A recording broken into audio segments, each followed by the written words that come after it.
시작이 있으면은 끝이 있죠. 마지막 시간이라니까 더 마음의 부담도 되기도 합니다. 설교를 짧게 하는 자는 복이 있나니 저희가 다시 초청을 받을 것이요 이랬는데 가능하면 짧게 교제하도록 그렇게 하겠습니다. 요즘 모두가 다 이 건강에 관심이 많은데 네 몸에 이 건강에 좋은 호르몬이 있지요. 엔돌핀이라는 호르몬이 있습니다. 그런데 그 엔돌핀의 호르몬보다도 4,000배나 더 건강에 좋은 호르몬이 있대요. 그 이름이 다이돌핀이라는 호르몬이라고 하는데 이 호르몬이 언제 이렇게 발생하느냐 하면은 언제 분비가 되느냐 하면은 잘 들으시고 건강하게 사시기 바랍니다. 첫째는 큰 사랑을 받을 때. 어떨 때요? 큰 사랑을 받을 때 이 다이돌핀이라고 하는 호르몬이 분비가 된다 그럽니다. 두 번째는 우리가 크게 즐거워하고 기뻐할 때 호르몬이 많이 분비가 된다고 합니다. 그리고 세 번째는 우리가 어떤 일에 있어서 이 감동을 받을 때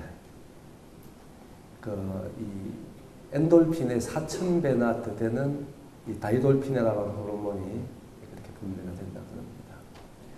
근데 요즘 사람들 참 감동을 잘 안 받는다 그러더라고요. 감만 받고 동은 안 받는다 그러더라고.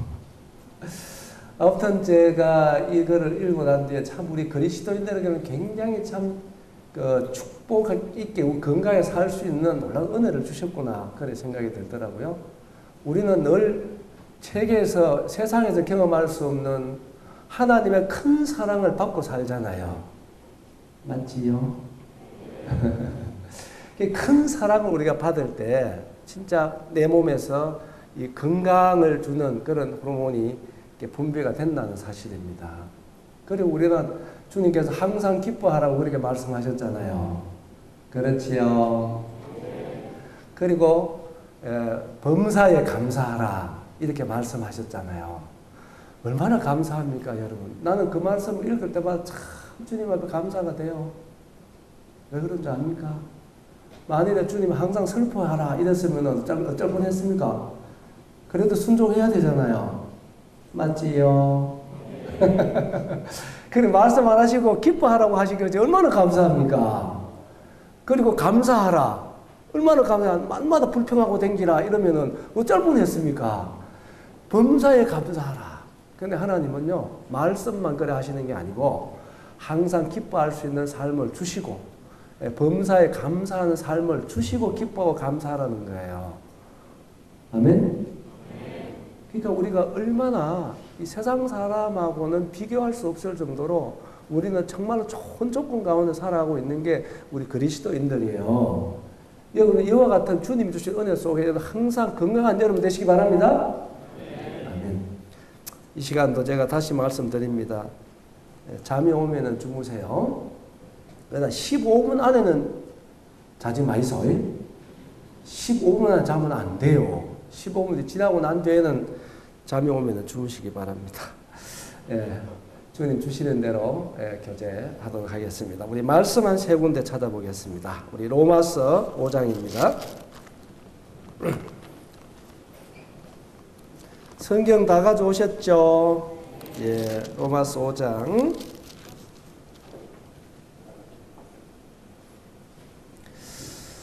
6절부터 제가 몇 절 읽어보도록 하겠습니다.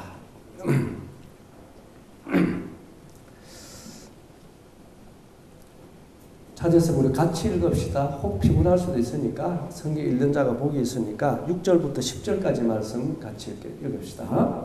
6절부터 10절 다 찾으셨어요? 같이 읽습니다. 시작. 우리가 연약할 때 기할 대로 그리스도께서 경건하지 않은 자를 위하여 죽으셨도다. 의인을 위하여 죽는 자가 쉽지 않고 선인을 위하여 용감히 죽는 자가 혹 있거니와 우리가 아직 죄인 되었을 때에 그리스도께서 우리를 위하여 죽으심으로 하나님께서 우리에 대한 자기의 사랑을 확정하셨느니라. 그러면 이제 우리가 그의 피로 말미암아 의롭다 하심을 받았으니 더욱 그로 말미암아 진노하심에서 구원을 받을 것이니 곧 우리가 원수되었을 때에 그의 아들의 죽으심으로 말미암아 하나님과 화목하게 되었은즉 화목하게 된 자로서는 더욱 그의 살아나심으로 말미암아 구원을 받을 것이니라. 아멘. 이번에 주제가 그리스도의 사랑에 붙잡힌 삶입니다.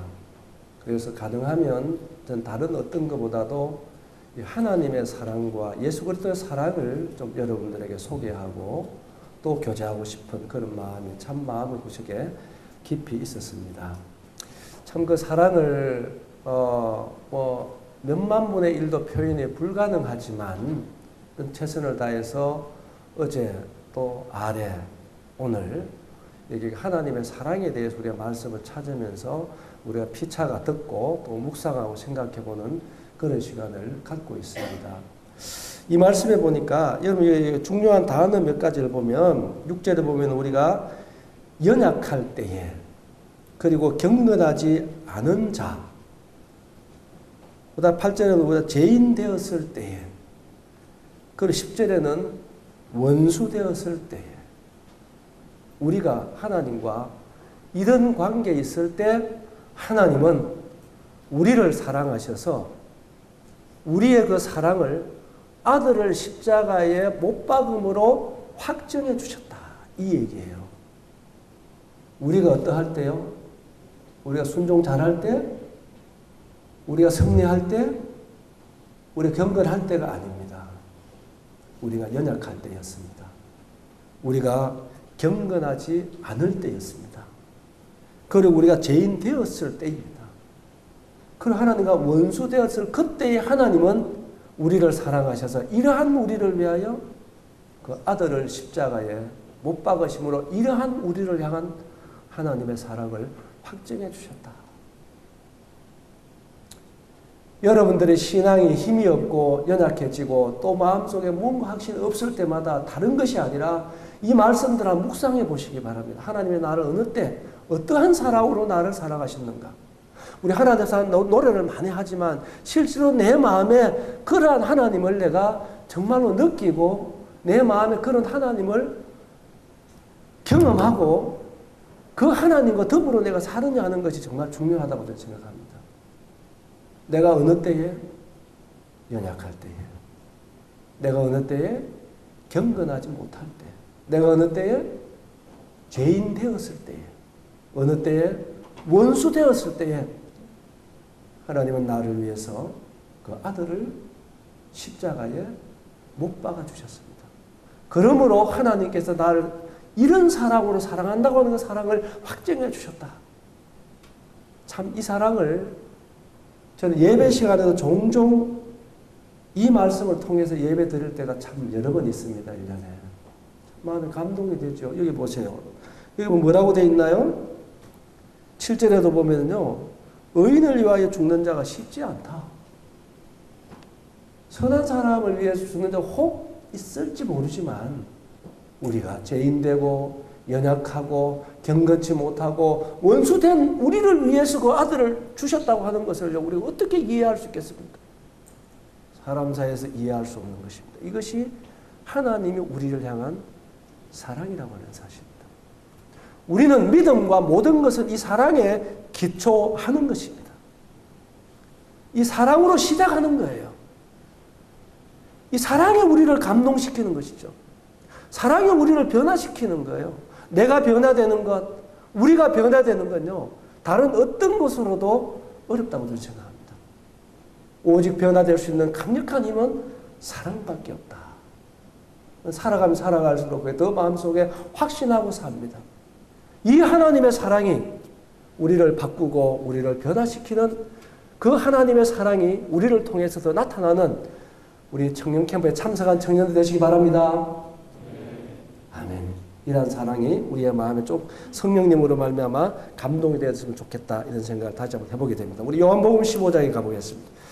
요한복음 15장입니다.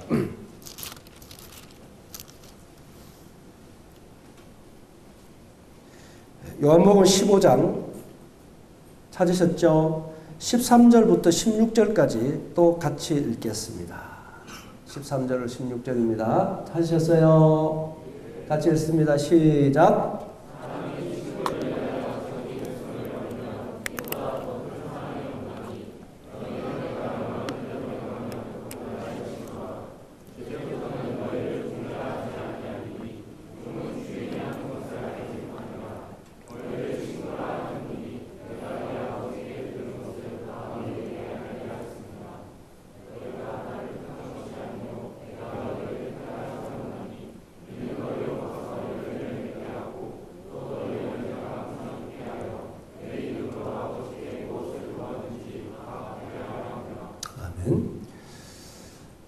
여러분, 친구를 향한 최고의 사랑이 어떤 사랑이냐? 여러분, 최고의 사랑은 목숨을 주는 사랑입니다. 그 이상은 없는 겁니다. 그것이 최고의 사랑. 그런데 이게 참 놀라운 것은 예수님이 우리를 친구로 택하여 주셨다. 우리가 예수님을 택한 게 아니잖아요. 여러분, 친구는 저절로 만들어지는 게 아닙니다. 친구는 택함으로 시작되는 거예요. 그런데 나를 친구로 택하여 주신 분은 예수 그리스도입니다. 여러분, 이 말씀 마음속에 좀 받을 만하십니까? 얼마나 벅차세요. 여러분, 친구를 보면 그 사람 안다 그랬는데 여러분 정말 친구다운 친구가 있나요? 하는 것입니다. 세상 사람 다 나를 불신한다 할지라도 그 사람만은 나를 믿어줄 수 있는 사람. 언제 내가 뛰어가도 항상 문 열고 팔 벌리고 나를 받아줄 수 있는 사람. 물가에 빠져서 두 사람이 물에 빠져서 구명정을 다니다 했을 때 기꺼이 너만은 살아다오 하고 구명정을 양보할 수 있는 사람. 먼 길을 떠날 때 처자식 마음 놓고 맡기고 떠날 수 있는 사람. 여러분, 이런 친구 있나요? 이런 친구 두 사람만 있으면 그 사람 성공적인 인생을 사는 사람이라 하는 책이 있습니다. 여러분, 정말 친구다운 친구가 있습니까? 목숨을 줄 만한, 내가 목숨을 줄 정도로 사랑하는 그런 친구가 있나요? 그런데 그 사랑은 예수 그리스도가 나를 친구로 부르시고, 여기서 보시면 누가 택했다 그랬습니까? 내가 택한 게 아니잖아요. 예수님이 나를 친구로 택하여 주셔서 친구인 나를 위해서 최고의 사랑을 보여주신 예수 그리스도, 그 목숨을 나를 위해서 주신 예수 그리스도, 이것이 우리 주 예수 그리스도의 나를 향한 사랑이었습니다. 종은 주인 하는 일을 모른다 그랬잖아요. 그래서 우리를 종으로 부르는 것이 아니라 친구로 부르셨다.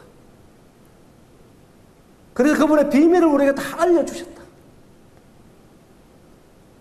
친구인 나를 위해서 그분은 최고의 희생을 보여주셨다. 그 사랑, 무슨 사랑이에요? 목숨을 주는 사랑입니다. 친구는 선택하는 것이 중요하고요. 그 다음에는 그 우정을 잘 관리하는 과정이 정말 중요합니다. 그리고 서로에 대해서 희생이 중요한 거예요. 친구는 스스로 만들어지는 게 아닙니다. 저절로 만들어지는 게 아니에요.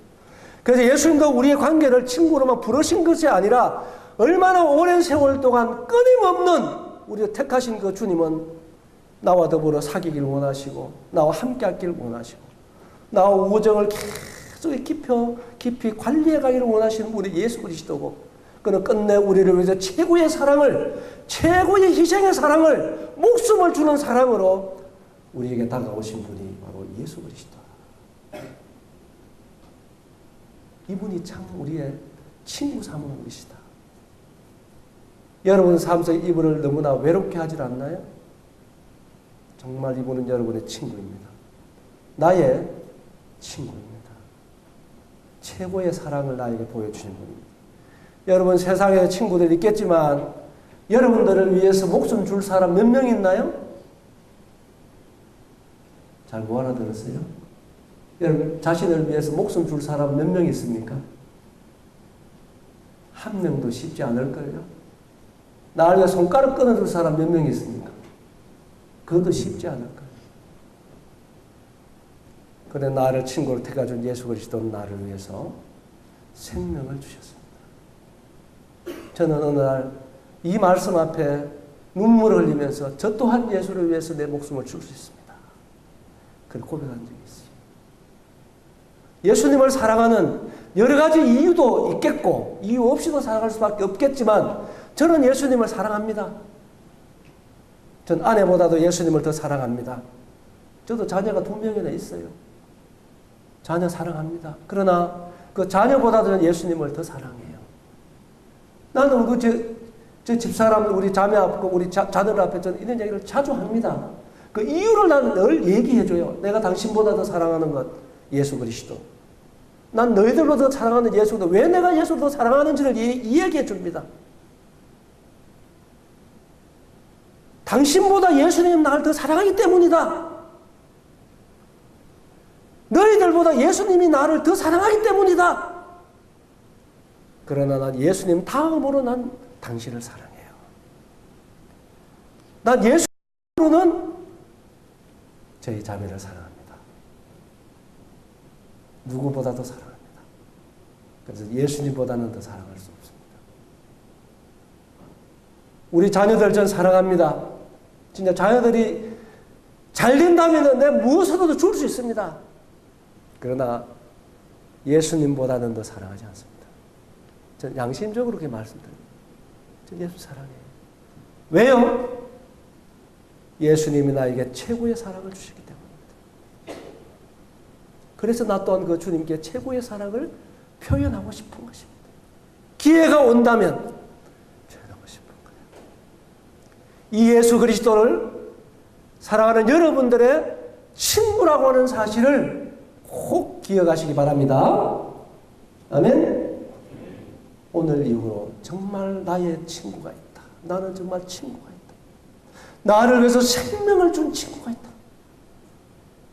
여러분 이 친구를 친구 삼으시는 신실때 여러분 되시기를 바랍니다. 한 말씀 더 보죠. 우리 구약성경 서바냐입니다. 서바냐 한 1308쪽 정도 되는 것 같습니다.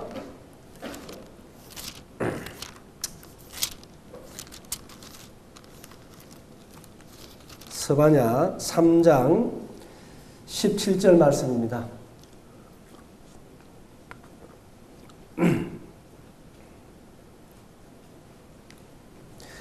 찾으셨어요? 찾았습니까? 네, 1308쪽 정도 되는 제 성경은요. 찾으면 17절만 같이 읽겠습니다. 시작.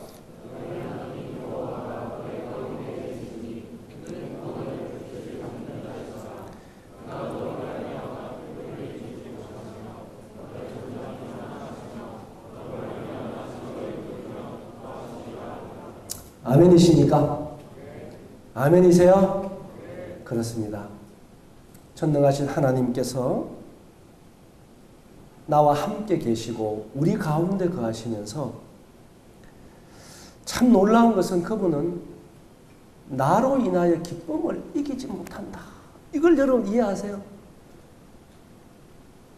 여러분 이성관계도 누가 사랑하는 사람이 있으면요 진짜 생각만 해도 기쁘잖아요. 자다가도 웃잖아요. 표현할 수 없을 정도로 그로 인해서 기쁜 것입니다. 그런데 하나님이 예수님이 어제도 말씀드렸어요. 내가 나를 봐도 참 못난 부분이 너무나 많고 마음에 안 드는 부분이 너무 많아요. 제 자신을 봐도. 그런데 전능하신 하나님, 전지하신 하나님, 천지의 주인 되신 그분이 나로 인해서 기쁨을 이기지 못하게 하시는지 기뻐하신다. 여러분 손주를 보면 여러분들 거리가 멀겠지만 우리 저 전석 형제가 이제 곧 할아버지가 됐는데 근데 아직까지 이해 못하는 분이 있어요. 저분은.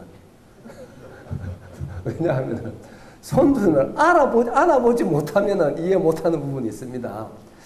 제 친구들, 제 선배들이 저보다 일찍 이제 손주를 본 분들이 있어요. 그런데 만나면은 누가 보자했나 듣고 싶어 했나? 아니 오면은 핸드폰 스마트폰 열고 사진을 보여주는 거야. 이게 누군지 알아? 알게 뭐야? 누가 물었나? 뭐 궁금한 것도 없어요. 옆에 오면은 유등재 이게 누군지 알아? 만인의 웃음을 띠면서 그렇게 오는데 난 아무 감각이 없어. 근데 내가 보니 별로 잘생기지도 못했어. 그러니까 난 너무너무 좋아해요. 그런데 그게 뭐 말도 제대로 못하는 것 같은데 무엇이 할아버지 캤다는 놈 무엇이 막 자랑을 하는데 이 사람이 도대체 간에 손주를 보니만 좀 이상하게 됐나 그래 싶더라고요. 그런데 이게 한 번, 두 번이 아니야. 만나면 그래. 온통 그게 보면 손주 사진밖에 없어. 그래서 나 이해를 못했는데요. 저도 손주를 봤습니다. 4명을 봤는데 저도 언젠가 모르게 그런 사람이 됐어요. 아니, 앉으면 이상하게 나도 모르게 손주 얘기가 나와. 그래서 제가 그런 얘기를 한번 했어요. 야, 진짜로 참 아들은 보지 말고 손주부터 봤으면 좋았을걸. 이 손주는 무슨 일인지 모르지만 마냥 좋아요. 정말로 마냥 좋아요. 아들은 그래 안 키웠거든요. 그런데 아들하고 손주하고 차이가 뭔가 그냥 내가 그렇게 한번 생각을 해봤습니다만은 아들은 내가 직접 부모니까 그 아들에 대한 책임감이 있어서 그랬던 것 같아요. 근데 손주는 물론 꼭 책임감이 없다고 말할 수 없지만 직접적인 책임감 없잖아요. 그 손주의 부모는 내 아들이니까. 나는 그냥 보니까 마냥 진짜로 손주를 아니면 할아버지 손주 바보라 그러더만은요. 손주 자랑 돈 내고 한다 그러더라고. 근데 그 손주는 그냥 이유 없이 좋아요. 보기만 해도 좋아요. 이렇게 저는 요새 화상통화 많이 할 수 있잖아요. 보면은 할아버지 사랑해요 이렇게 하면요. 제가 꼭딱 넘어가겠어. 야, 뭐 아무것도 아닌데도 불구하고 할아버지 보고 싶어요 이러면은요. 어쩔 줄을 몰라요 그냥.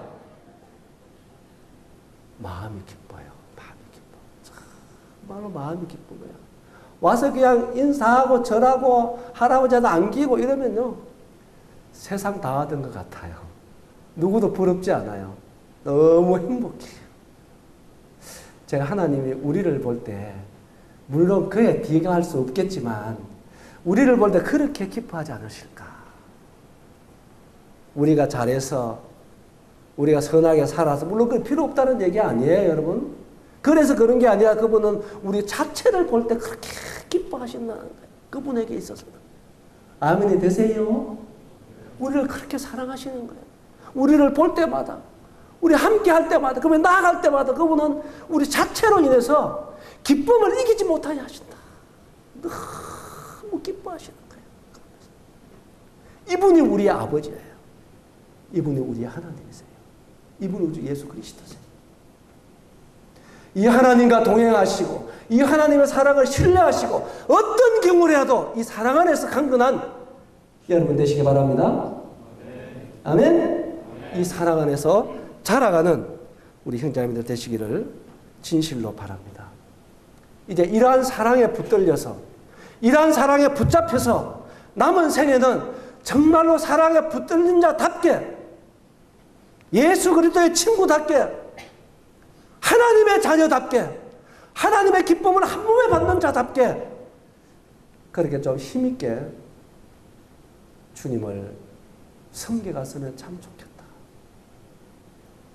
이런 마음을 주님 앞에 가져보게 됩니다. 여러분 6.25 전후를 해서 우리나라에 물론 우리 모임에 있는 분은 아니었습니다마는 손양은 목사라는 분이 계셨어요. 들어보셨어요? 그분은 제가 볼 때 물론 만나보지는 않았지만 참 확실하게 거듭난 분이 아니냐 이런 생각을 해보게 됐습니다. 그분이 지은 찬송이라든지 그분이 남긴 기도 제목이라든지 그분이 남긴 여러 가지 간증들을 읽어보면 참 마음이 감동이 돼요.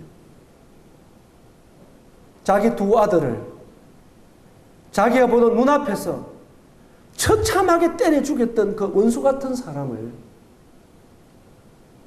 복음을 전하고 그를 양아들로 삼아서 그를 다시 목사로 복음을 위해 살아가도록 만든 분이 그분입니다. 가능한 일이라고 생각하세요.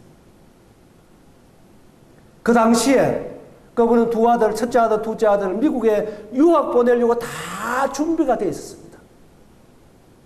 그런데 그렇게 처참하게 순교를 당하고 죽음을 당했습니다. 그 상황에서 그분이 기도한 기도 제목을 보면요, 우리 첫째, 둘째 미국 유학 보내려고 준비했는데 미국 유학보다도 더 좋은 천국에 가게 해주신 주님 감사합니다. 여러분, 그런 기도 제목이 있어요. 그분이 제가 찬송가 보면요, 제가 그걸 자주 혼자 부를 때도 있습니다만은 그런 노래가 있어요.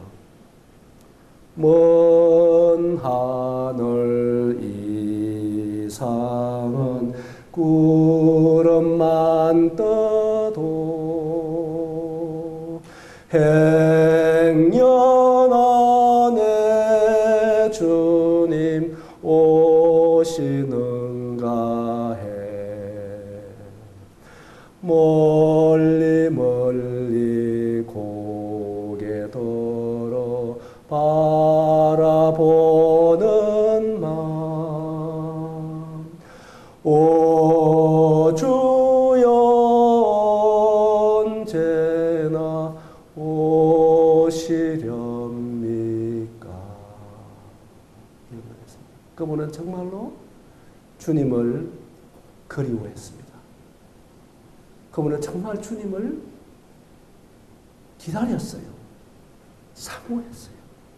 여러분, 사랑이 뭔가요? 여러분들의 어제 아래 사랑은 네모다 6가지 말씀을 들으셨지요? 들으셨죠? 제가 다시 불러드리겠습니다. 사랑하면 순종한다. 사랑하면 가까이 하고 싶다. 사랑하면 닮고 싶다. 사랑하면 기쁘게 해드리고 싶다.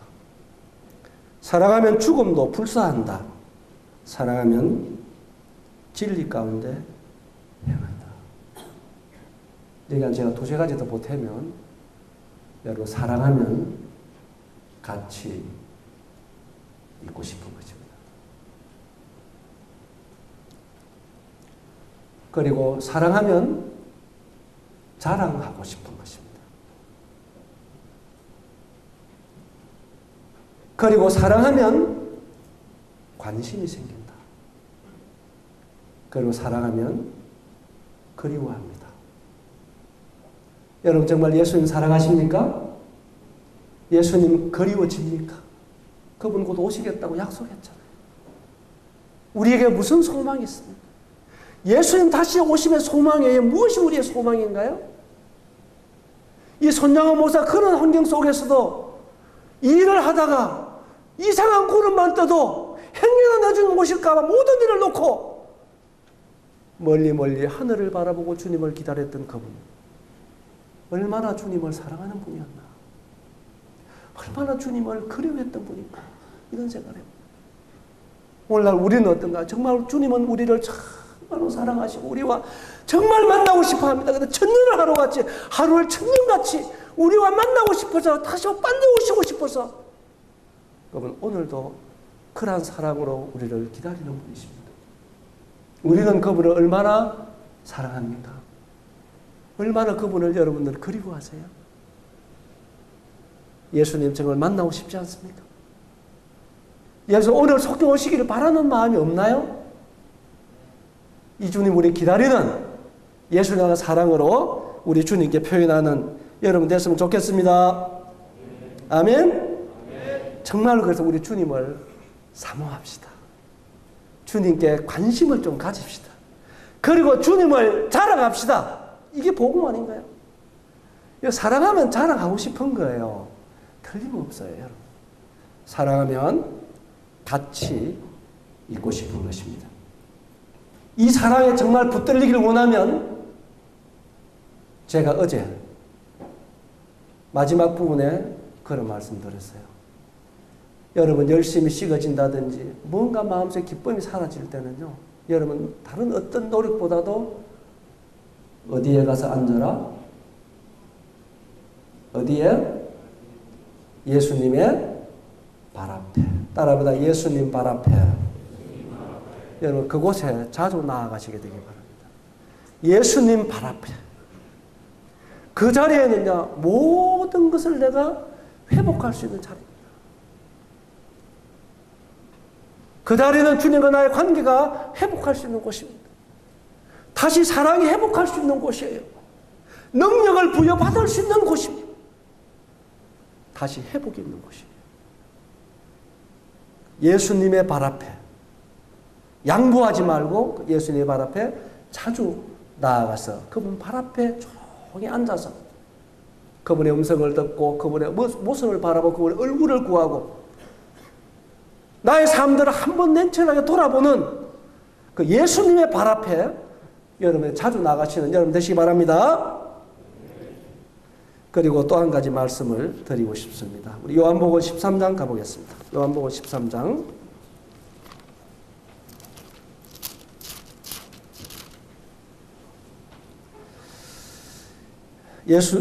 요한복음 13장 23절을 보시면요.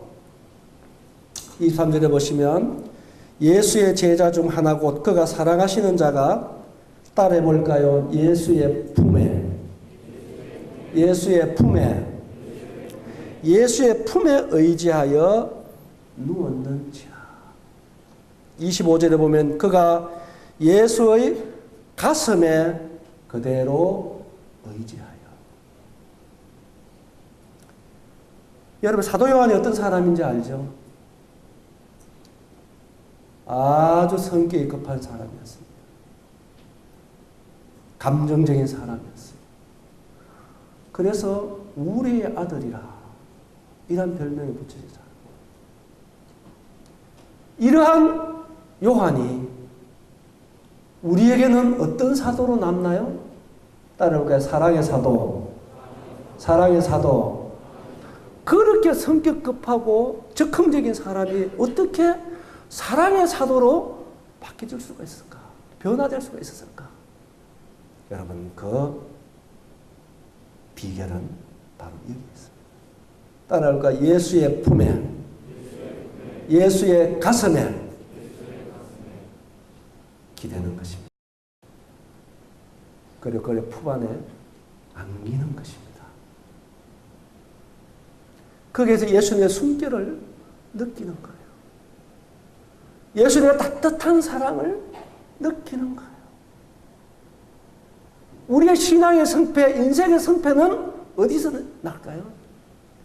여러분 예수님을 얼마만큼 가까이 하느냐 여기에 저 달려있다고 저는 확신하고 있습니다. 여러분 예수님을 어떤 관계 속에서 예수님과 더불어 살아갑니까? 예수님은 여러분들에게 어떤 분입니까?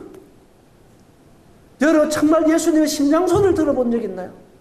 예수의 품 안에 안겨본 적 있나요? 그분의 가슴에 기댄 적이 있나요?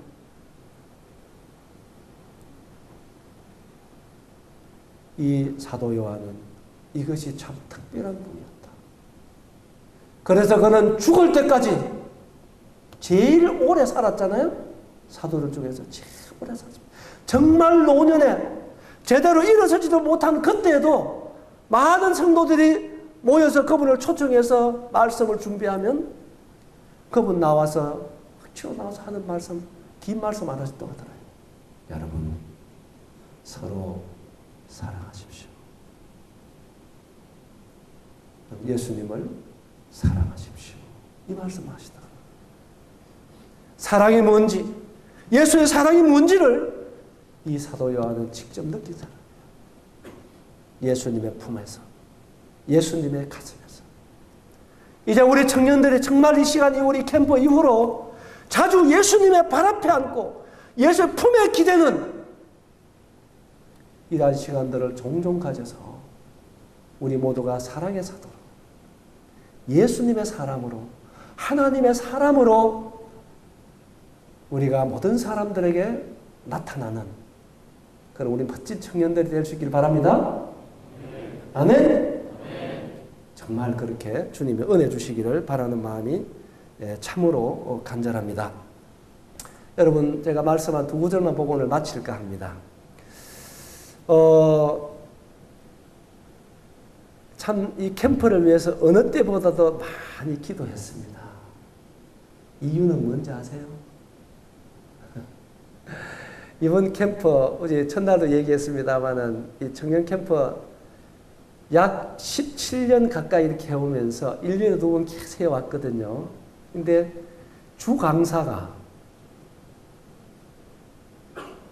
건강이 너무너무 안 좋아서 3일을 앞두고 못 오시는 일은 한 번도 없었어요. 이번이 처음입니다. 3일 앞두고 이 얘기를 듣고 어떻게 할 수가 없었습니다. 그래서 스테판전인데 서로 연락을 통해서 기도하는 가운데 이제 제보고 새 타임을 좀 부탁을 하더라고요. 근데 이 일을 어떻게 하느냐. 주님 앞에 엎드릴 수밖에 없었습니다. 우리 서 대표님 중에 한 분이요. 한 2, 3주 전에요. 코가 내려앉았어요. 코가 완전히 내려앉았어요. 코뼈가 부러졌어요. 얼마나 고통을 당했는지요. 그리고 수술을 했습니다. 그래서 나는 그 얘기를 들었어요. 듣고 3일 전에 제가 이런 생각을 하면 안 되는데 하나님 저도 코뼈가 내려앉으면 좋겠습니다. 그럼 이번 캠프가 내가 안 가도 되지 않습니까? 그만큼 한편으로 마음에 부담이 있었어요. 여러분을 서는 것이 참 조심스럽기도 하고 좀 뭔가 시간을 두고 만에 준비가 되면 얼마나 좋았겠는가. 뭐 3일 앞두고 그것도 일요일 날 있잖아요. 그러니까 정말 묵상하고 깊이 그런 시간들이 너무 없어서 이 일을 어떻게 할까. 특히 주제는 그대로 사랑에 붙들릴 삶인데 많은 청년들이 올 텐데 이걸 두고 정말 주님 앞에 많이 기도했습니다. 잘했거나 못했거나 어쩐지 모르지만 마지막 때가 되니까 마지막 해야 되니까 마음이 굉장히 가벼워졌습니다. 주님께 감사가 됐고요. 주님께서 선하신 뜻을 이루셨으리라 저는 믿고 주님께 감사드리고 싶습니다. 여러분 이 예수님과 더불어 함께 하시고 이 예수님으로 말미암아 변화되는 예수 사랑에 붙들려서 여러분 기쁨으로 즐거움으로 주님을 섬겨가는 여러분들 되는 것을 참 보고 싶은 마음이 정말로 주님 앞에 간절하게 있습니다. 자, 성경 이제 네 구절만 쭉 찾아보고 마치겠습니다. 우리 신명기 28장입니다.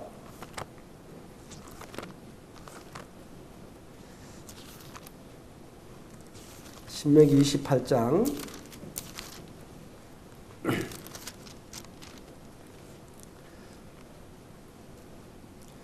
찾았습니까? 47절 한 절만 읽겠습니다. 47절입니다. 신명기 28장 47절입니다. 찾으셨어요? 같이 읽습니다. 시작.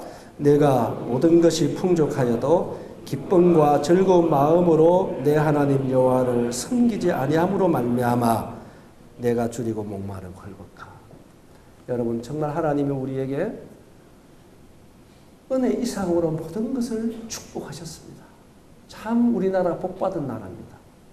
그렇게 믿으세요? 정말로 복받은 나라입니다, 여러분. 저는 주의 은혜로 스리랑카를 가봤습니다. 2번이나 가봤습니다. 그리고 파라과이에도 가봤습니다. 남아공에도 가봤습니다. 동남아의 여러 가난한 나라를 가봤습니다. 몽골에도 가봤습니다. 여러분 참 여러분 복 받은 사람들입니다. 여러분 정말로 복 받은 사람들입니다. 그들은요 하루에 2끼 먹는 사람은요 잘 먹는 겁니다. 하루에 한 끼 먹고 사는 사람이 거의 대다수입니다. 그런데 하루 한 끼 먹는 그 음식도 우리나라에 비하면 그 음식이라 할 수가 없습니다. 주거 환경이 얼마나 열악한지 모릅니다. 우리나라 정말 짐승들도 그런 곳이 안답니다. 입을 옷이 없습니다. 신을 신발이 없어요. 먹을 음식이 없어요. 일을 하고 싶어도 할 일이 없어요. 정말 사람 사는 게 아닙니다. 그들에게 가면 좋은 옷을 입고 갈 수가 없어요. 그 옷을 입고 올 수가 없어요. 그 빵 한 쪽을 얻어먹으려고 2시간 나와가지고 옷이 있나요? 신발 있나요? 벌벌벌벌 떨고 있는 그들을 볼 때요, 참 눈물이 나요. 눈물이 나요. 그래서 올 때 옷도 벗어주고 오고 신발도 벗어주고 그러는 거예요. 그들을 보면 우리는 얼마나 복받아, 얼마나 주님의 은혜가 은혜냐. 이렇게 모든 것이 풍족한데도 불구하고 우리가 주님을 어떻게 섬겨야 된다고요? 예? 나와 있잖아요.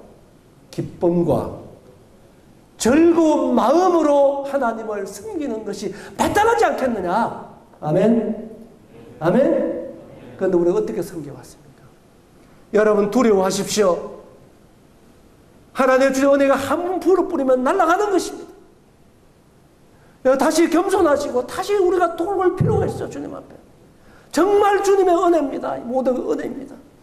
이제는 우리가 기쁨과 즐거운 마음으로 하나님을 섬기겠습니다.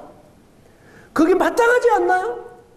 넘치는 사랑 속에서, 은혜 속에서, 말할 수 없는 은혜 속에 우리에게 주신 하나님 너무너무 감사하고, 전략하시고 더 어려운 분들을 도와줄 수 있는 여러분 되시고, 정말 주님을 기쁜 마음과 즐거움으로 하나님을 섬기는 우리 청년들 이시기를 바랍니다.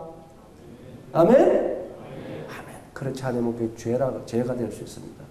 정말 기쁨으로 주님 섬기는 여러분 되시기 바라고요. 우리 신약에 돌아와서 한 절 보고 마무리하겠습니다. 우리 마가복음 3장입니다. 마가복음 3장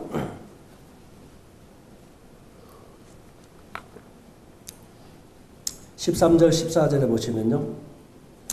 또 산에 오르사 자기가 원하는 자들을 부르시니 나온지라. 이에 12를 세우셨으니 이는 자기와 함께 있게 하시고 또 보내사 전도도 하며 귀신을 쫓아내는 권능도 가지게 하려.